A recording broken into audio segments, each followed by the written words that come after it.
Welcome to the 19th Favorite Poem Project. Everybody can hear me okay, right? Yes? Wow. This is a very easy crowd, so those of you who are reading, you have no fear, obviously.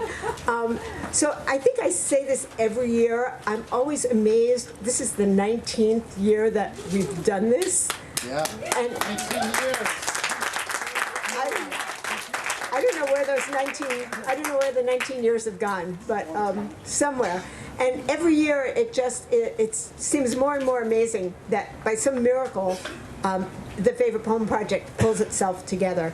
I'm usually pulling my hair out at some point for some reason or another, and somehow it always comes together. Most of you know, I think, that for the first 17 years we met at the Firehouse on the last Sunday in April, which is National Poetry Month. And last year, of course, because of COVID, we couldn't do that, and with the help of my buddy Jack Santos, we got the oh, Jack, you want to give Jack a hand on the Jack there. He managed to help me get the 18th Favorite Poem Project on YouTube. So I did put the addresses, which I think still work, on the back of your program. If any of you are interested in seeing that, and you'll see some familiar faces and some not so familiar faces. And this year, we really wanted to do it in person again. We still couldn't go back to the Firehouse, but thanks to Joan Whitlow and the Custom House Maritime Museum, we have this fabulous venue. And thanks to all of our good vibes, we have this fabulous weather. So I will say, if people want to casually at the end, let me know what you think. If I do have a choice next year for the 20th Favorite Poem Project, the advantages to the Firehouse at the last Sunday in April, well, the biggest advantage, those of you who just came in frantic will know, is parking. And if we do it during Yankee Homecoming here at the Custom House, I know a lot of you have had to contend with parking, and I think that's the only negative to being here, but let me know if you think that's a deterrent enough to not do this. And the other issue about doing it the last Sunday in April is that now follows on the heels of the Literary Festival. And for some people have told me that after a whole day of Literary Festival on Saturday, they feel like that's it for them and literary endeavors for the month. So there are pros and cons, and I'm very interested in getting your feedback, because obviously I want to run this event when it will appeal to the most people. So that's that story. I gave thanks to everybody on the back of the program, so you can read that. The one person I neglected to thank, who I must thank, is my husband, who is videotaping.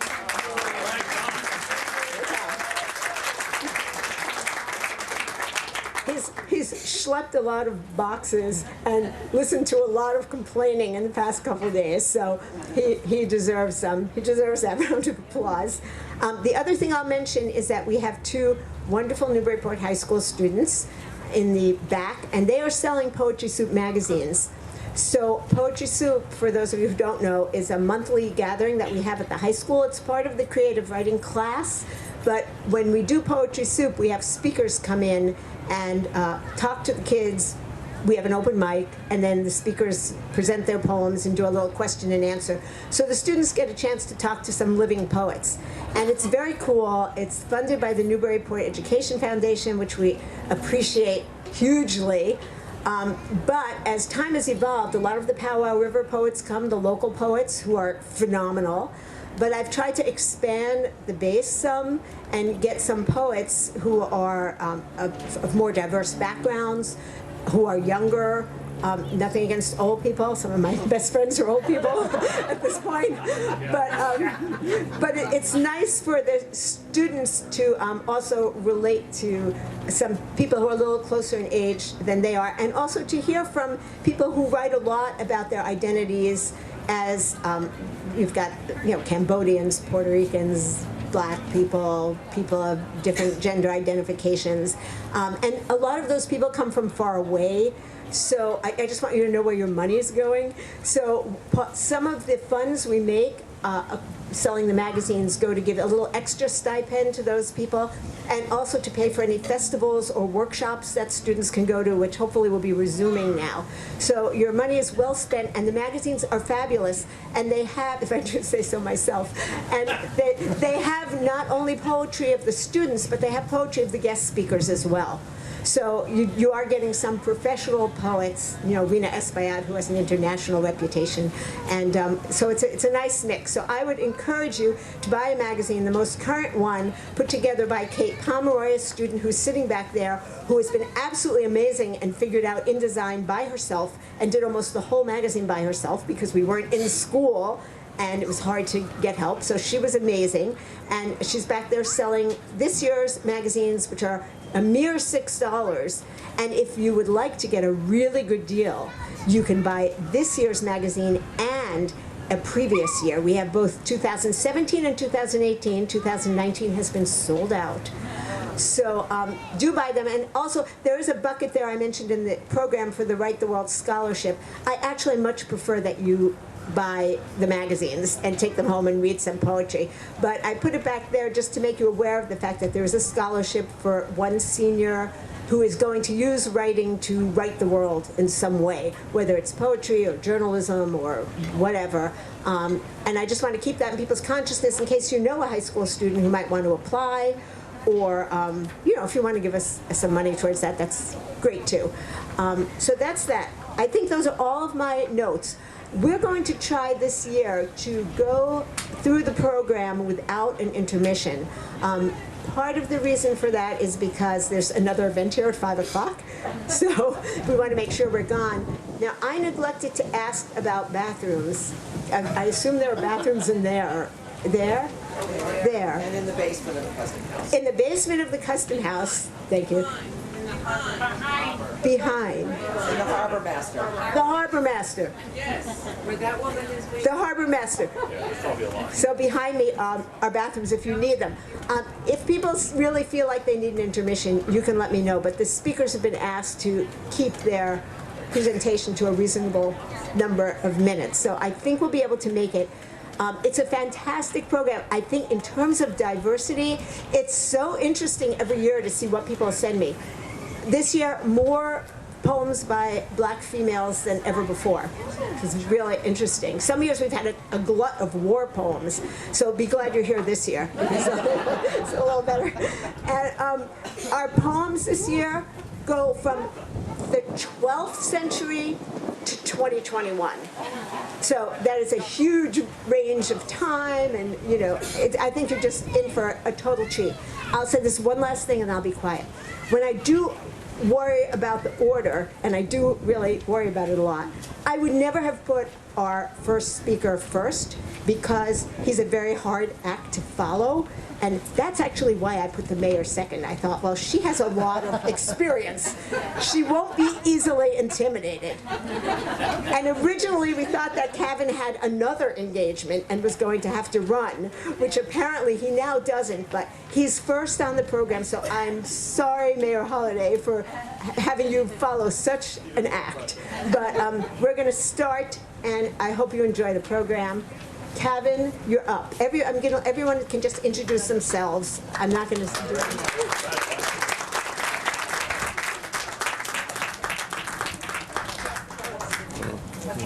Thank you.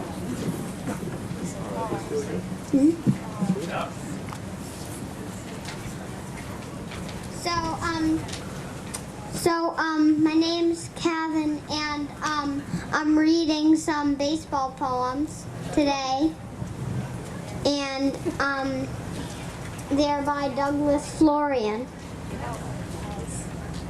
So the first one is called Right Fielder. Ready? I can't catch, I can't run. I'm right in right field, neath the sun. They say I'm lazy, but I know how to pick a daisy. And then the second one is called Umpire. I'm the umpire. I love to wear black. I'm the umpire. I'm under attack. I'm the umpire. I don't wear a glove. I'm the umpire. I'm not too well loved. I'm the umpire. You don't know my name. I'm the umpire. But I rule the game. I'm the umpire. Don't yell. Don't shout. I'm the umpire. Strike 3. You're out.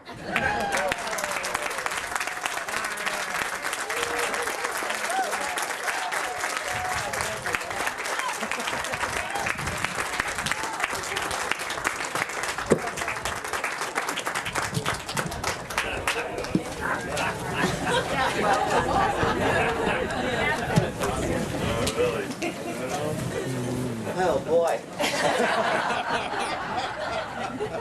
Thanks, Deb. Anyway, I had a really hard time finding a poem this year, going through the regular books of my poets, and I just was really having a hard time finding something that really resonated with me after this really challenging year and a half.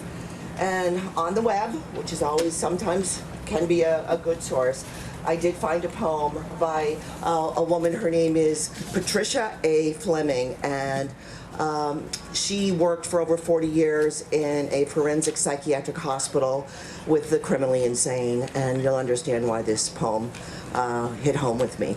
It's called What Life Should Be by Patricia A. Fleming. To learn while still a child what this life is meant to be, to know it goes beyond myself, it's so much more than me. To overcome the tragedies, to survive the hardest times, to face those moments filled with pain, and still manage to be kind. To fight for those who can't themselves, to always share my light with those who wander in the dark, to love with all my might. To still stand up with courage, though standing on my own, still get up and face each day, even when I feel alone. To try to understand the ones that no one cares to know and make them feel some value when the world has let them go.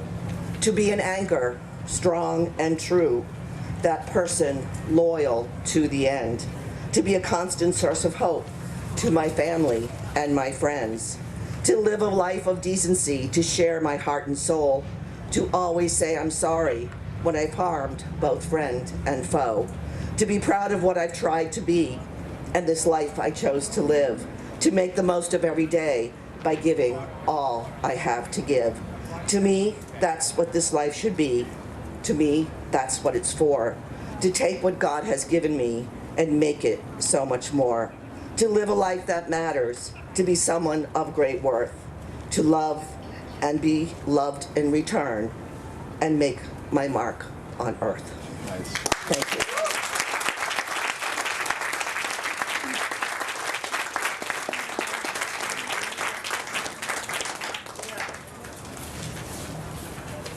Hi, I'm Olivia, and the poem I'll be reading is called Be Nobody's Darling by Alice Walker. And I chose this poem because it's one of my favorites, and it always reminds me that ultimately your goal in life is to be satisfied with yourself and be the best version of yourself, and whether that fulfills other people's or society's expectations of you is irrelevant. Be nobody's darling. Be an outcast. Take the contradictions of your life and wrap them around you like a shawl. To parry stones, to keep you warm. Watch the people succumb to madness with ample cheer. Let them look askance at you, and you askance reply. Be an outcast. Be pleased to walk alone, uncool, or line the crowded riverbeds with other impetuous fools. Make a merry gathering on the bank where thousands perished for brave, hurt words they said. But be nobody's darling. Be an outcast, qualified to live among your dead. Yes.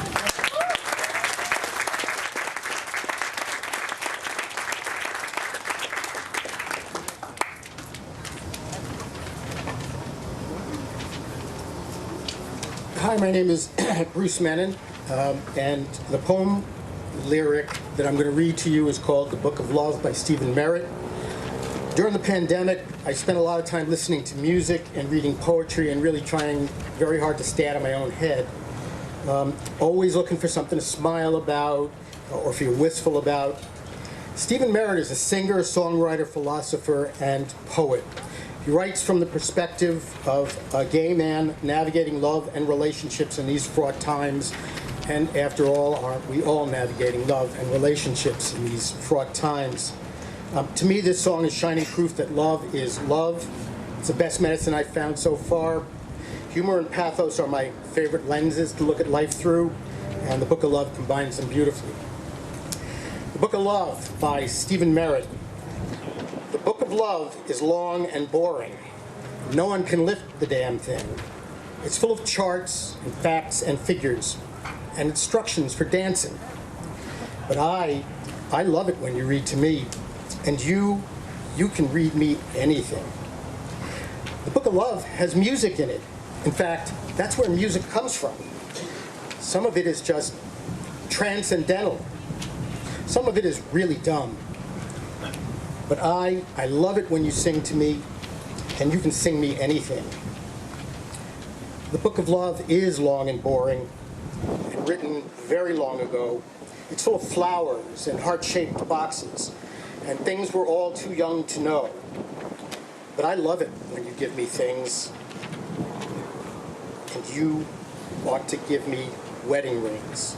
I love it when you give me things, and you ought to give me wedding rings. Thank you.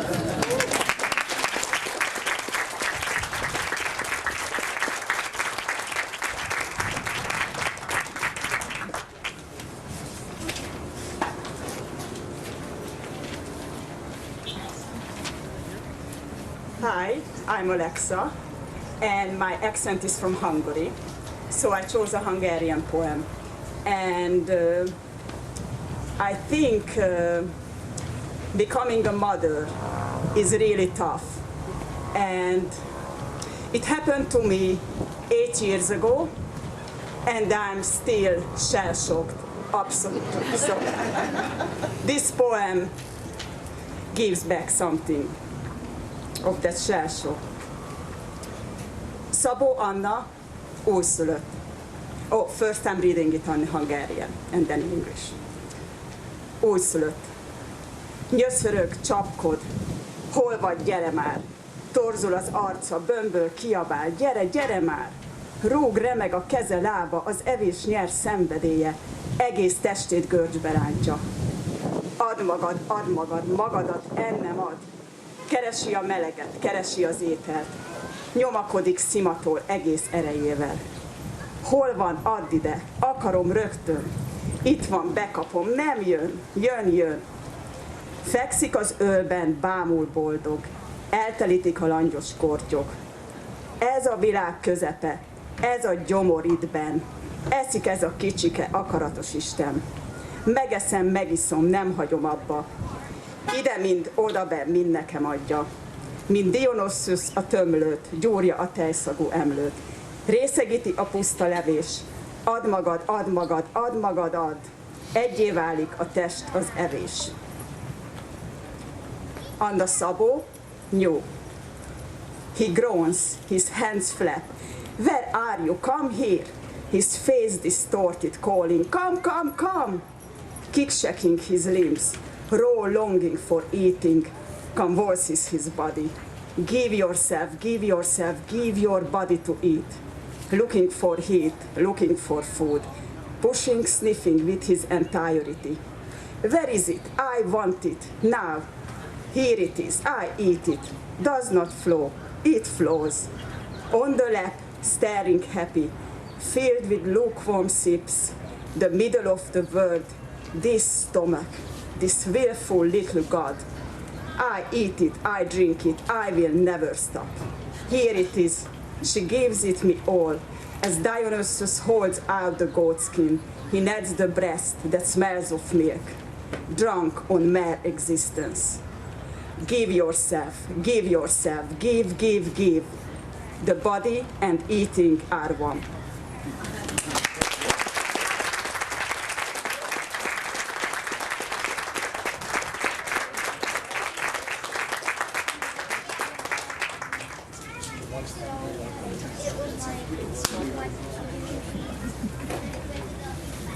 Hi, my name's Scott, and I've got, this is the 2021 poem. It's a very British one with a very long title, And I think it spoke a bit to the things we've been going through with the pandemic, and it focuses on isolation and loneliness. So I'll read it here. To this 78-year-old woman chatting to me on the train the entire way from London to Liverpool, which is almost a 4-hour journey. There was no need to apologise for taking up my time with talk about your grandsons, and how you had to catch the train alone now since your husband died, and how you do not really like it, but how it's nice to get a tea, and when the trolley comes again, perhaps you'll treat me to a biscuit. How you met him at a dance, how well he did the two-step, how you still turn your head when something funny comes on telly, as if he still sat in his chair. Though it's been empty near 10 years. How I remind you of your daughter, how nice to still be young. How your children think you're daft, how your hips have given up, how cheap you got your coat in the discount winter sale.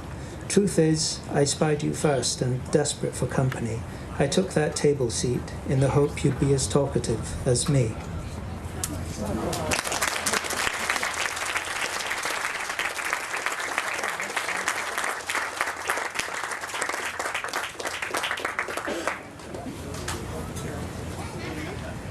Hardly at all creative.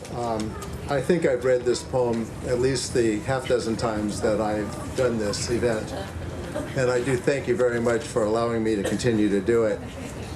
It speaks to me even more so now that the well-worn book that this comes from is now in the possession of my daughter, who has 3 boys, sort of a half a year, and then 3 years and 5 years.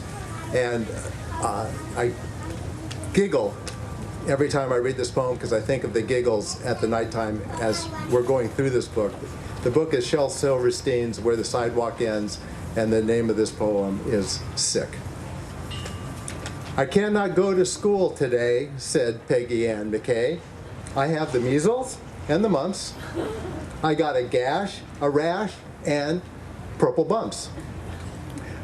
My mouth is wet. My throat is dry. I'm going blind in my right eye. My tonsils are as big as rocks. I've counted 16 chicken pox up. There's another one, 17. And don't you think my face looks green?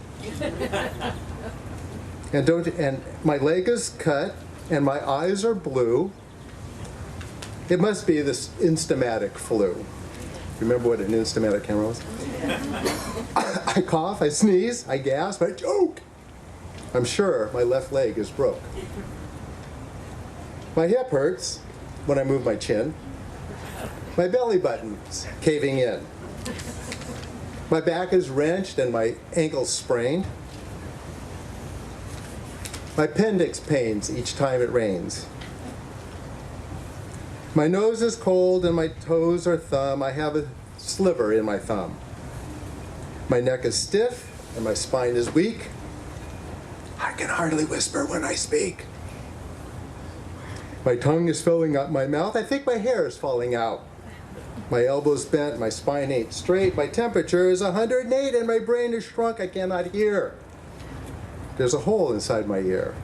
I have a hangnail and my heart is... What? What's that? What's that you say? Today is Saturday? Goodbye. I'm going out to play.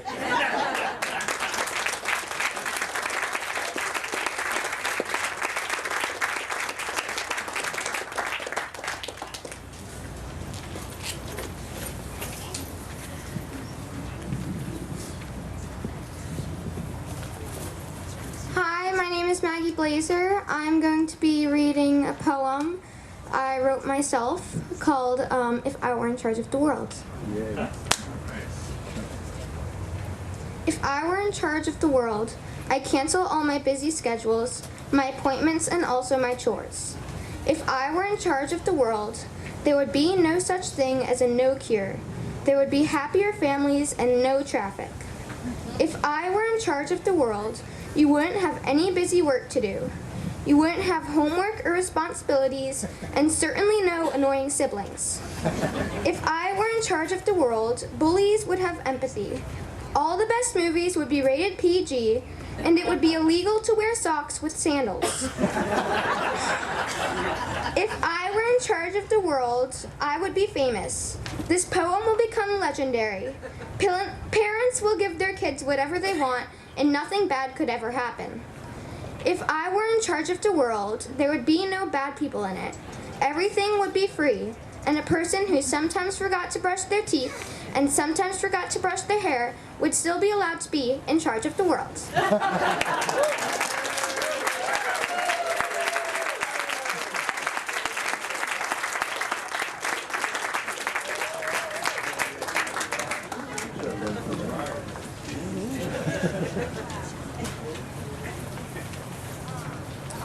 Hi, thank you. There's really no mystery as to why I picked this poem. Its title is The Canticle of Jack Kerouac, and I'm a Lowell kid. I grew up in Lowell.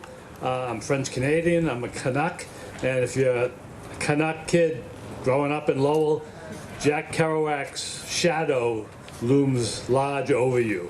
So this is by Lawrence Ferlinghetti. It was written on the occasion of the first Jack Kerouac Festival in Lowell, which was held in 1987, some 17 years after his death.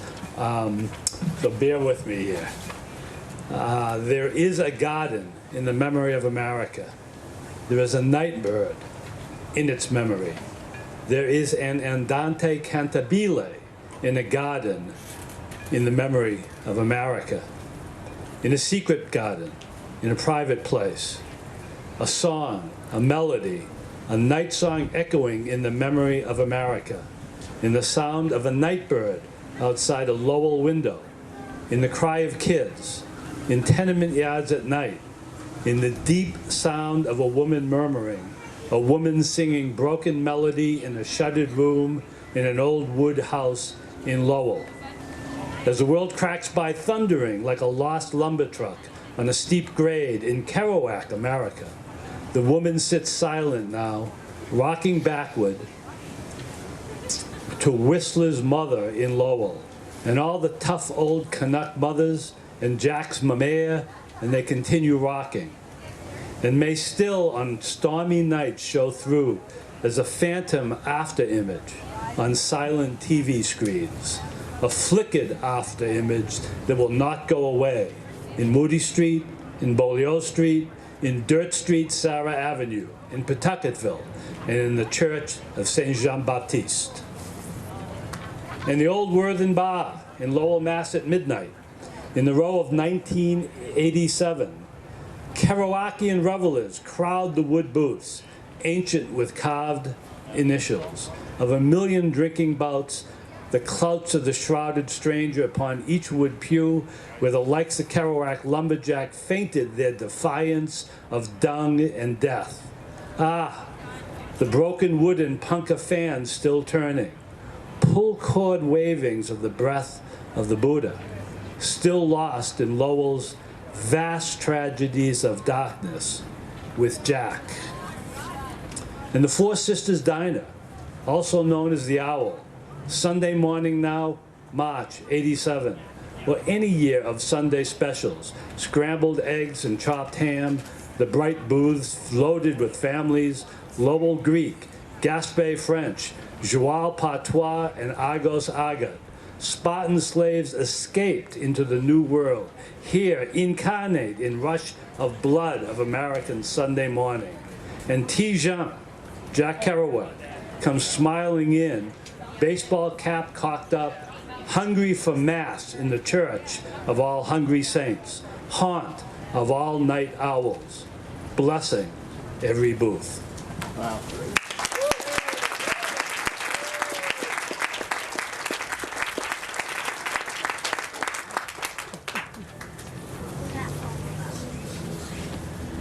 Hi everyone, good afternoon. My name is Alex. I'm in charge of the synagogue here in Newburyport, Congregation Ahavas Achim, and a big part of my job is finding meaning in prayer and Torah, or the Old Testament.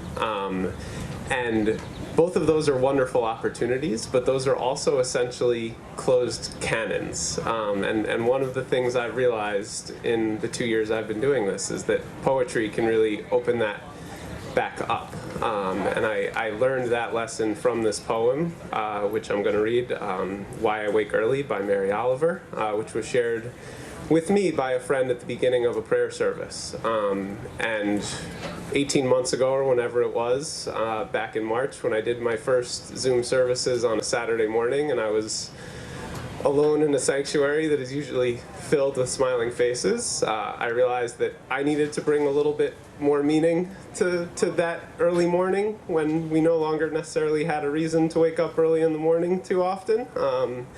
And I brought this poem, and I'm really excited to bring it again.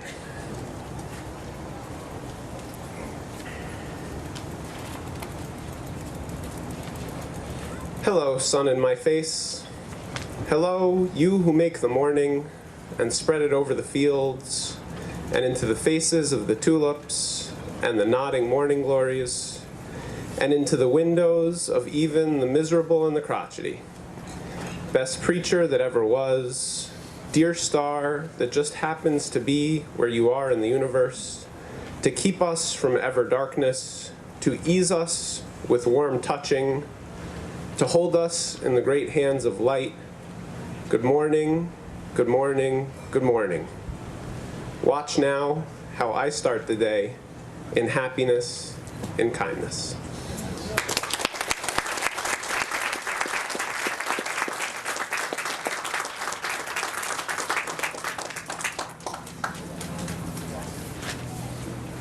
Hi, my name is Anne, and I wanted to share a poem in my own tongue. In my own tongue, which is French from the 12th century, where birds speak and where you understand, or you think you understand, what birds say. This guy goes out, he's from your book of love, he's that kind of guy. And he goes out and he listens to a nightingale, which is a bit like a mockingbird. And he loves his song. He loves it so much that he falls asleep under the little bushel there. And when he wakes up, refreshed, happy, he picks up his instrument and he starts playing. And he makes the birds sing. And the birds sing. And the bird says, "And who are you to think that you understand what I say?" En mai, aux doux temps nouvelles, que raverdissent près elle, oui, sur un arbre oiselle, chanter le rossignolette. Ça dera la don, tant bon fait dormir le buissonnette. Si, comme j'étais pensie, le buissonnet m'assit, un petit mi-endormi au doux chant de l'oiselet. Ça dera la don, tant bon fait dormir le buissonnette. Au réveil que je fis, à l'oiselle criait merci. Qu'il me doit jouer de lit, songerait plus joli vers. Ça dera la don, tant bon fait dormir le buissonnette. Tu commences à t'y donner et fit l'oiselet chanter devant moi le pralait. Ça dera dormir le buissonnet. Les rossignols disaient par un bout qu'il n'enrageait, que grandeur qu'elle y avait, que vilain l'avait ouï. Ça dera la don, tant bon fait dormir le buissonnet.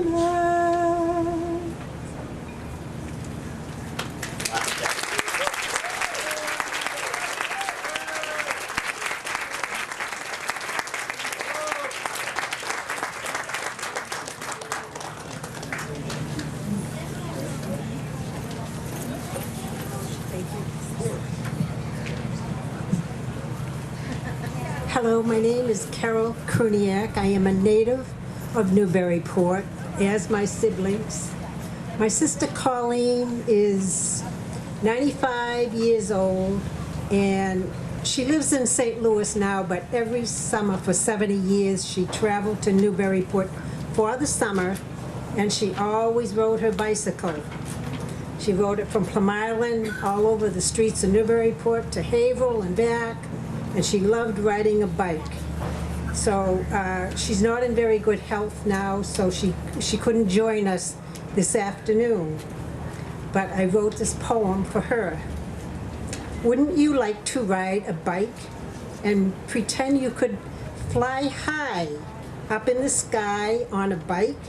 Oh, what fun you could ride. Riding the roads of Mexico, you could go, go, go. Riding on a bike, oh, what a flow. Pedaling through Sweden and Cuba and Alaska, Japan and Morocco, and even Madagascar. Riding a bike, you could fly over rooftops. You could look down, see mountains and valleys, high in the sky on a bike, fly, fly, fly. Little birds could see you. You could see them. Riding a bike just on a whim. Oh, just you and a bike. Your memories and fun. The wind in your face. You could look up at the sun. They might take your bike away, your home and your car, but your visions and thoughts can go very far. Glorious days are still in your head as you lay here in your bed.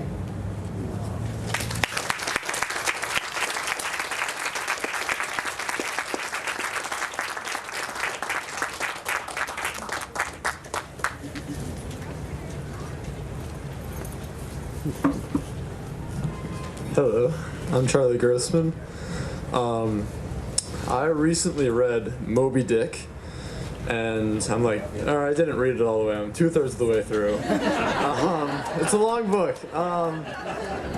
But anyway, I really like that aesthetic, and I also wanted to get into Walt Whitman, so I was listening to Leaves of Grass, and I found this poem, and I really like it.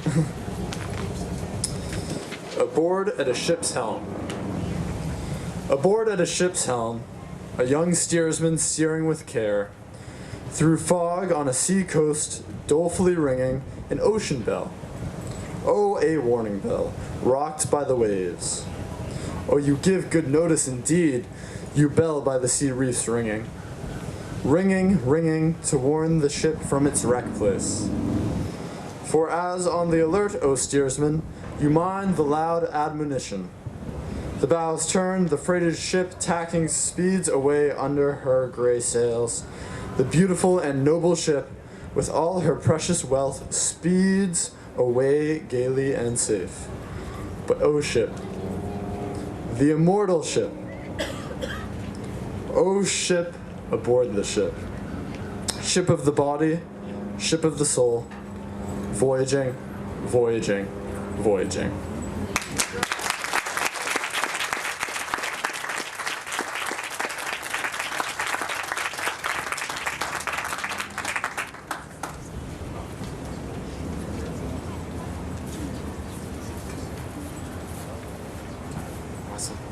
I'm Sean Gallagher, and I'll be reading a poem that my daughter wrote, and really proud of her.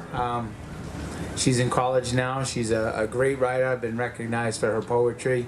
But at the time when she was very young, she was a struggling reader, working with great teachers, and now she's an English major and a wonderful writer. So I'm a proud dad. So I asked her, I'd like to read one of her poems. I said, Emma, it needs to be light.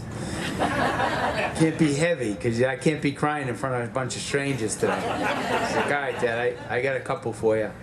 So I originally picked Tea Party, which was Emma and her sister growing up and saying Tea Party. It's very, very nice. But I kind of switched over, because I saw this other poem that I think will really resonate with our young poets today in Deb Zabo. And even though I am the superintendent, I don't believe this, but the title is called I Hate Health Science.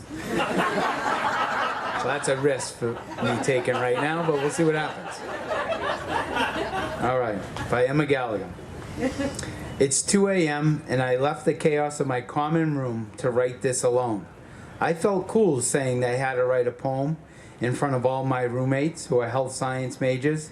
I'd like to think they'd appreciate the fact that it's important to me, but it would be me, just like saying I care about the organic chemistry homework, which I don't. It's hard for them to enjoy the craft of writing because their brains don't work the way mine does. I guess I just like the fact that there's no answer to this. What I'm doing right now. Writing is here, is always here. Once it's on this page, it's permanent and it can't be taken back. It's risky, but there's a thrill to it.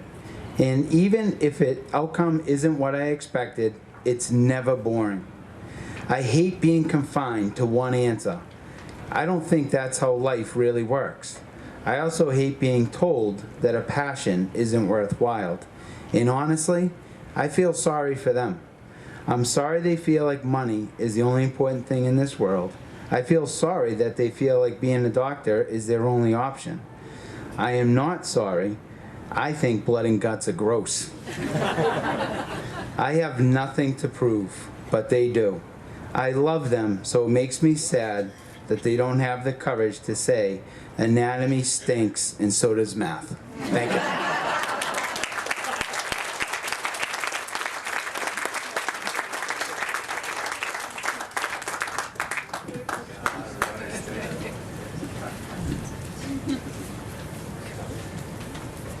Hello, my name is Jackson Weber, and I'm going to be reading Coronavirus Limerick by Mrs. Levitt's fourth grade class. Louder. Mrs. Levitt's fourth grade class. That's good. That's good.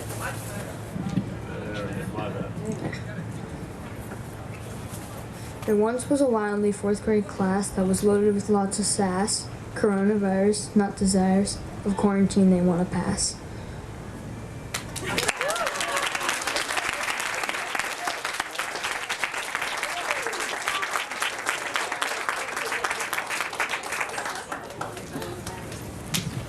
Never follow kids and animals. Hi,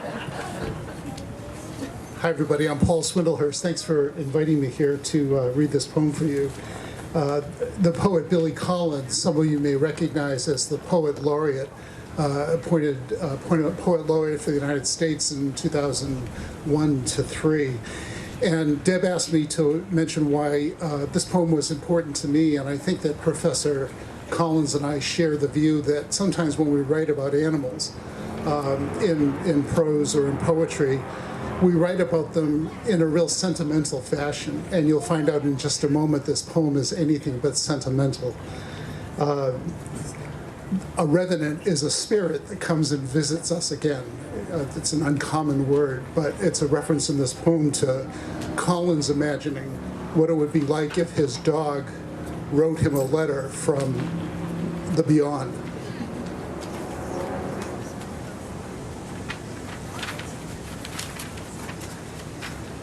The Revenant by Billy Collins.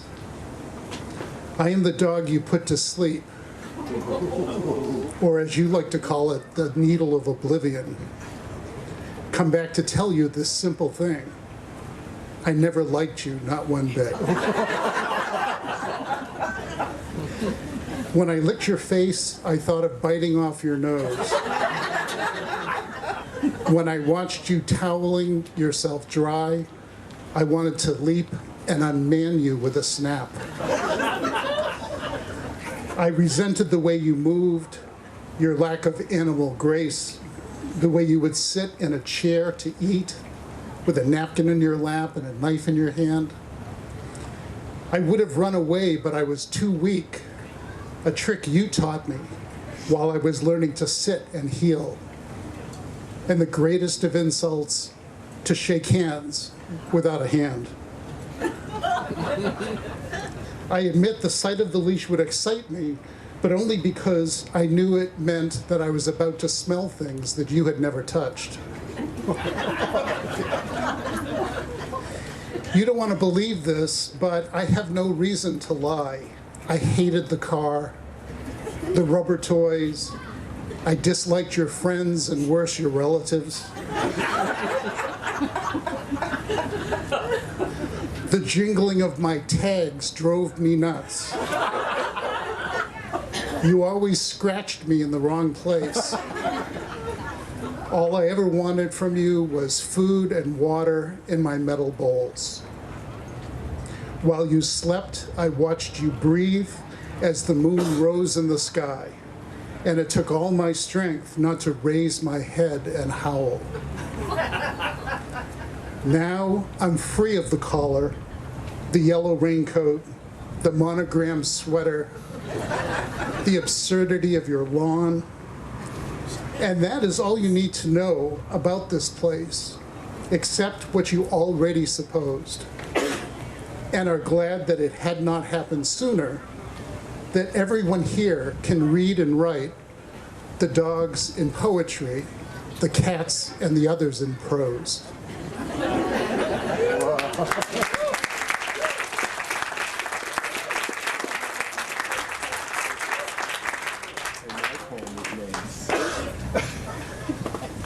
Hello, I'm Lindsay.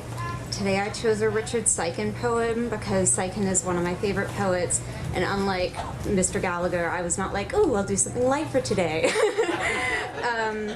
Sykin's poetry just makes me feel like I'm in the poem, which is just really important for me in poetry.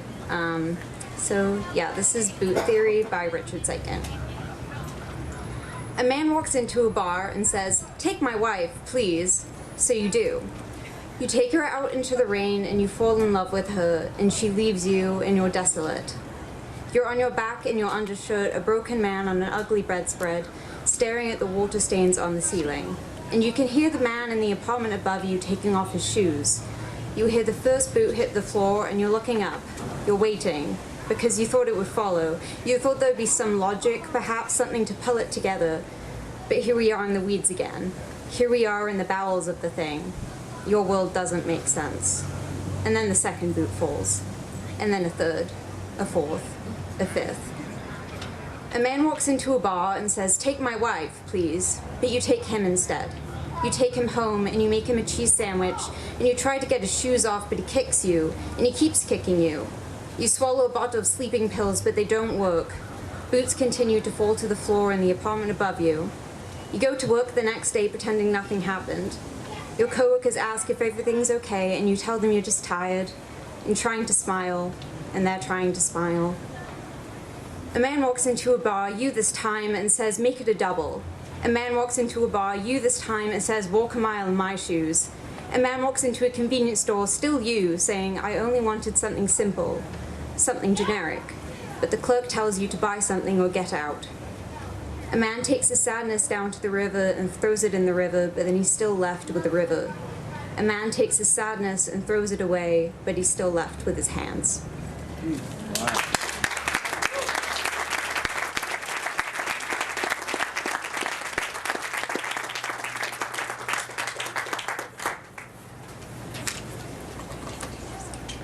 Hello, my name's Jack, and my poem is written by Phyllis Wheatley. She's the first African-American author that published a book of poetry and was born in 1753 in West Africa and was a slave and, in Boston. And at the age of 17, she wrote a poem as a poetic tribute to George Whitefield. Whitefield, you may know, is buried in Old South. Just a stone's throw from here, and he spoke to crowds like this, much larger throngs of crowds. But he was also a slave owner, because the slaves worked on the orphanage that he founded. Many colonists didn't believe African slaves could write poetry. Thomas Jefferson even said, "The compositions published under her name are below the dignity of criticism." She died in 1784. She was poor and obscure, at the age of 31. It's her commitment to Christianity and her complicated relationship with her owners and benefactors that made this poem really intriguing to me. And I have to say, it's only in a country like ours where an old white guy can recite a poem from a young black slave 250 years after it was written, and has so much meaning to all of us. On the Death of George Whitefield by Phyllis Wheatley. Hail, happy saint, on thine immortal throne, possessess of glory, life, and bliss unknown. We hear no more the music of thy tongue. Thy wonted auditories cease to throng. Thy sermons in unequaled accents flowed, and every bosom with devotion glowed. Thou didst in strains of eloquence refined, inflame the heart and captivate the mind. Unhappy we the setting sun deplore, so glorious once, but it shines no more. Behold the prophet in his towering flight. He leaves the earth for heaven's unmeasured height, and worlds unknown receive him from our sight. There Whitefield wings with rapid course his way, and sails to Zion through vast seas of day. Thy prayers, great saint, and thine incessant cries have pierced the bosom of thy native skies. Thou moon hast seen, and all the stars of light, how he wrestled with his God by night. He prayed that in every heart might dwell. He longed to see America excel. He charged its youth that every grace divine should with full luster in their conduct shine. That Savior, which his soul did first receive, the greatest gift that even a God can give, he freely offered to the numerous throng that on his lips with listening pleasure hung. Take him, ye wretched, for your only good. Take him, ye starving sinners, for your food. Ye thirsty, come to this life-giving stream. Ye preachers, take him for your joyful theme. Take him, my dear Americans, he said, be your complaints on his kind bosom laid. Take him, ye Africans, he longs for you. Impartial Savior is his title due, washed in the fountain of redeeming blood. You shall be sons and kings and priests to God. Great contest we Americans revere, thy name and mingle in thy grief sincere. New England deeply feels, the orphans mourn, their more than father will no more return. But though arrested by the hand of death, Whitefield no more exerts his laboring breath. Yet let us view him in the eternal skies, and let every heart to this bright vision rise. While the tomb, safe, retains its sacred trust, till life divine reanimates his dust.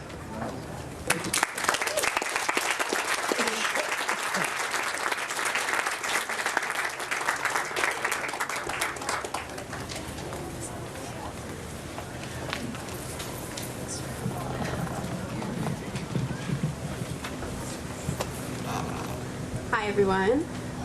My name is Jessica Harrington. I am also a NHS alumni, and I did want to take a moment to just say that the creative writing curriculum and the poetry soup after school time that I spent was some of the most enriching and foundational time of my high school experience. So it is a great place, or a great way to contribute by buying some of the books in the back or donating.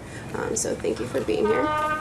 I will be reading Phenomenal Woman by Maya Angelou, and I chose to read this poem because I myself have been conceptualizing what it means to be a woman and sort of figuring out how to express that in the best way, so that is a reflection of this.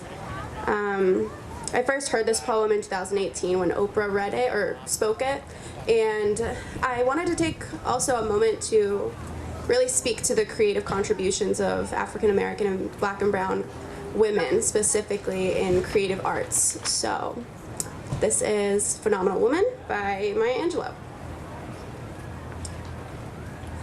Pretty woman wonder where my secret lies. I'm not cute or built to suit a fashion model's size. But when I start to tell them, they think I'm telling lies. I say, it's in the reach of my arms, in the span of my hips, in the stride in my steps, in the curl of my lips. I am a woman, phenomenally. Phenomenal woman. That is me. I walk into a room just as cool as you please, and to a man the fellows stand or they fall down to their knees. They swarm around me like a hive of honeybees. I say, it's in the fire in my eyes. It's in the flash of my teeth.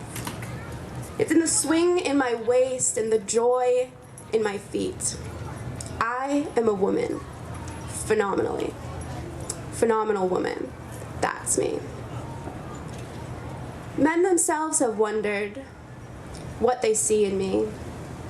They try so much, but they can't touch my inner mystery.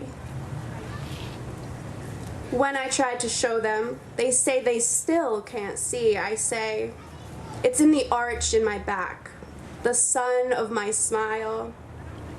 It's in the ride of my breasts, the grace in my style. I am a woman, phenomenally. Phenomenal woman, that's me. So now you understand why my head is not bowed. I don't shout or jump around. I don't have to talk real loud. When you see me passing by, you should feel proud. I say, it's in the click of my heels, the bend of my hair, the palm of my hands, the need for my care. I am a woman, phenomenally. Phenomenal woman. That's me. Thank you.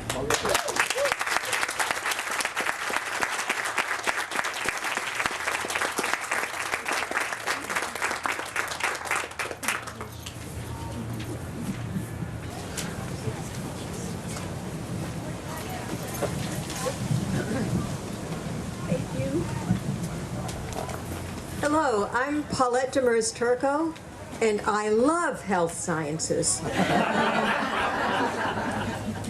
I'm retired from optometry 40 years, and writing poetry became part of my life when I learned I was about to become a grandmother.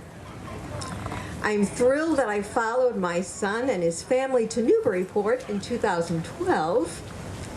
Here, I took my first poetry writing course from Rena P. Espaillat in the NAC classes. She is the author of the fabulous poem I am about to read. I fell in love with Rena, with poetry, and with Newburyport. I will read a villanelle, but I will not sing it, but the form is from back in the 13th century. The first and third lines are repeated 4 times. But see if you feel the repetitions building tension in the poem.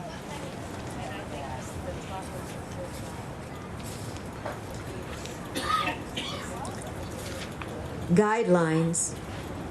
I realized while sitting here, this has nothing to do with CDC guidelines, not at all. Guidelines by Rena P. Espaillat. Here's what you need to do since time began. Find something, diamond rare or carbon cheap. It's all the same, and love it all you can. It should be something close, a field, a man, a line of verse, a mouth, a child asleep that feels like the world's heart since time began.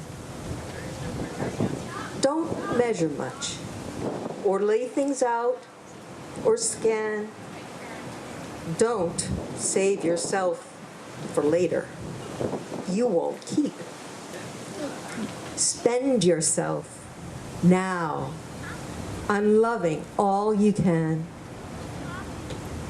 It's going to hurt. That was the risk you ran with your first breath. You knew the price was steep. That loss is what there is.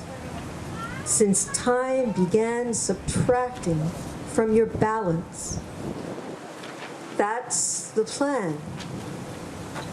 Too late to quibble now.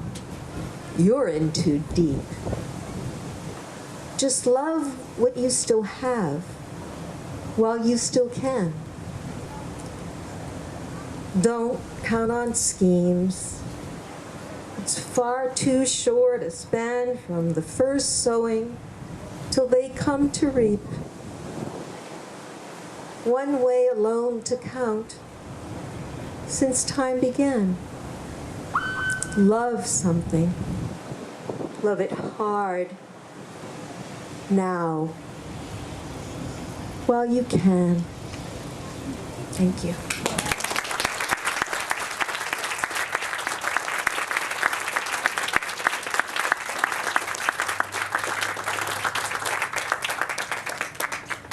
Well, since you enjoyed that so much, we have an unplanned brief encore because Kate Pomeroy, the editor of the Poetry Soup magazine, which we have encouraged you oh so many times to buy, has felt inspired. And the other thing I wanted to mention is, if you were wondering why Lindsay Nilsson reads so well, it's partly because she was this year's winner of the Write the World Scholarship.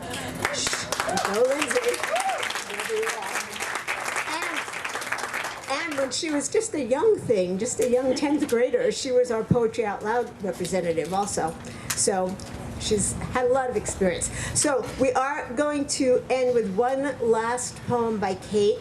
It is called Tips for Fat Girls. It's by Mary Lambert. And she's going to read that to you. And, well, I'll say a little goodbye when it's over because it seems like we should have some closure. Okay, so Kate, here comes Kate Pomeroy.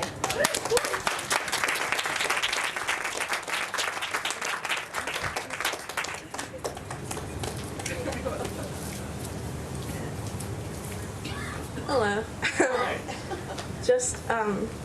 I chose this poem because I feel like in this town I've always kind of felt like out of place for like how I look, and the first time I read this poem I like felt all of these things, and it's really sad, but I think like poetry, like people have been saying, just kind of like helps you put your feelings in like a prettier place that aren't so happy feelings. And I did censor a few parts of this poem because it was a little inappropriate, so this is a little bit changed from what it usually is. You are the ugly best friend. You are the misguided, the chubby comical relief. You are the sweet girl with inner beauty, and you will always be second best.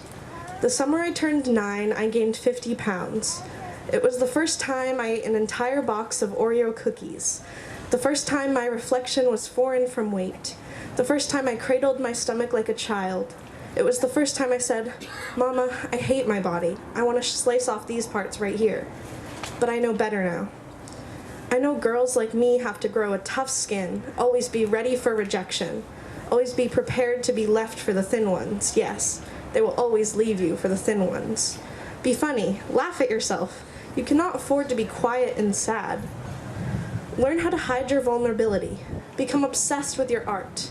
Always be on a diet. Always be generous. And when they take away the most beautiful, sacred pieces of you that you have to offer, always smile. You might at least have a cute face. Be eager. Be easy. Be agreeable. Call the stuff covering your bones something creative. Something like curvy or a little extra. Stop calling them thunder thighs. It only feels like earthquakes when you walk. Tell yourself that the aching will end, that the tugging at your shirt is because of the apron of your belly. Hide it. Hide your roundness at all costs. Be molding clay. Be an anchor. Be dependable. Be a model wearing heels. Yell at the scale. Call her the devil's hooves. Stop taking baths. Your body does not fit the way you want it to. The water does not cover your offal. Throw up. Split yourself into two halves. Call one half your mother. Tell her your diet is working. Call the other half Dove. No. Call the other half shut up and smile. Call her Persephone. Be nice. Be a work in progress. Have an ego. Be a fierce femme. Wear makeup, and if you can't stand to look at your own face. Because femininity is the only thing that they've left you with. You cannot afford to be without bronzer, without teeth that sparkle, hoop skirts, hair that curls, hair that frames the face. Get tattoos. Quote Marilyn Monroe. Talk about Renaissance painters. Never let them know how lonely it is to have a body that is a joke. The punchline in comedies. The before picture. Never let them know you want to be something other than the ugly best friend. Never let them know that the person to reach their hands into your chest may look at you in awe at how surprisingly breakable you are, how you have survived this long.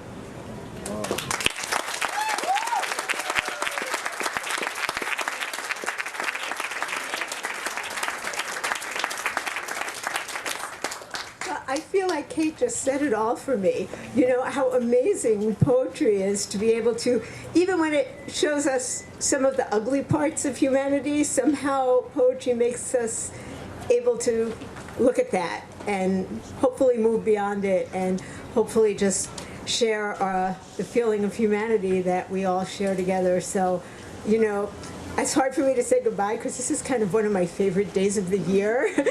Leading up to it is hell, but you know, but when it's over, it's great. And you know, I hope you guys had a wonderful, enriching afternoon. And can we have another round of applause for all of the readers?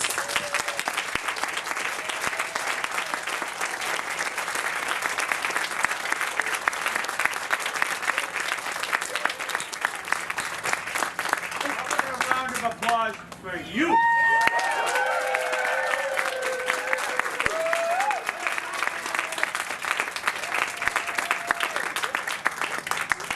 It's a sickness. I really can't help it. But I hope you all had a wonderful time, and you could all give each other lots of hugs, and you can give lots of praise to the speakers. And we've still got a little bit of time to mingle before the next group comes into the tent. And I hope a lot of you will send me poems next year. The 20th, that's going to be a big one. So start digging around for your poems now. And thank you all for coming, and thank you, audience, too, for coming. Thank you.